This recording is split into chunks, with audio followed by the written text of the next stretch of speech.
নমস্কার, আমি রুমা। আপনারা আমাকে সবাই চেনেন, যারা না চেনেন তাদের জন্য বলছি। আমার নাম রুমা, আমার একটা রান্নার চ্যানেল আছে রুমা সরকার খাওয়ার খেলা নামে। তো আজকে আমি কোনো রান্নাবান্না করব না, আজকে একটু মন্দিরে ঘুরতে যাব, সঙ্গে আপনাদেরকেও নিয়ে যাব। তো চলে গেলাম। এটা হচ্ছে একটা রাস্তা, সেটা দিয়ে বড় গাড়িও করেও যাওয়া যায়। আমরা বাইকে করে শর্টকাটে চলে গেছি। তো আমরা মন্দিরের কাছাকাছি পৌঁছে গেছি। বিশাল বড় জায়গা নিয়ে মন্দিরটি তৈরি হয়েছে। চতুর্দিকে ফাঁকা জায়গা, ফরেস্ট মাঠ, আর মাঠের মধ্যে ধান হয়েছে। সোনালি রঙের ধানও দেখতে পেলাম, পাকা ধান। এখানে নানা রকম দোকান রয়েছে পুজোর সামগ্রী কেনার জন্য। তো আমরা পুজোর জিনিসপত্র কিনে নিয়ে মন্দিরে ঢুকে গেলাম পুজো দিতে। প্রথমেই রয়েছে বাবা ভোলা মহেশ্বর, সেখানে পুজো দিলাম। পাশেই রয়েছে মায়ের প্রতিমা, সেখানেও পুজো দিলাম। পুজো দিয়ে বেশ ভালো লাগলো।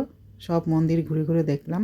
তবে এখানের বিশেষ আকর্ষণ হচ্ছে একটি গাছ, সেই গাছটিও আপনাদের দেখানোর চেষ্টা করব।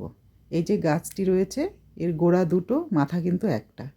খুব জাগ্রত এই মন্দির, এই গাছটির জন্যই বিশেষ করে লোকেরা বেশি ভিড় করে। বছরে একবার ধুমধাম করে পুজো হয়, আর রোজকার পুজো রোজ হয়। চারপাশে প্রচুর ফাঁকা জায়গা, আলাদা আলাদা মন্দির রয়েছে। আমরাও ঘুরে ঘুরে দেখলাম। এটা আরেকটা মন্দির, সেখানেও গেলাম।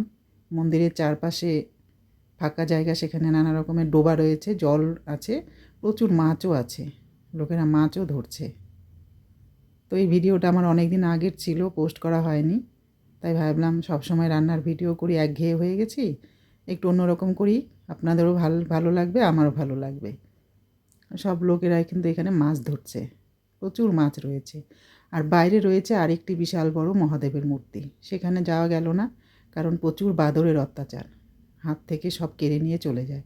আমাদেরও প্রসাদটা নিয়ে চলে গেছে। তো বন্ধুরা, আমার ভিডিওটা দেখে কেমন লাগলো লাইক কমেন্ট করবেন, পারলে একটা শেয়ার করবেন।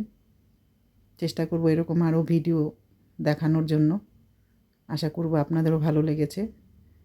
তো রাখছি, টাটা, কথা হবে পরের ভিডিওতে।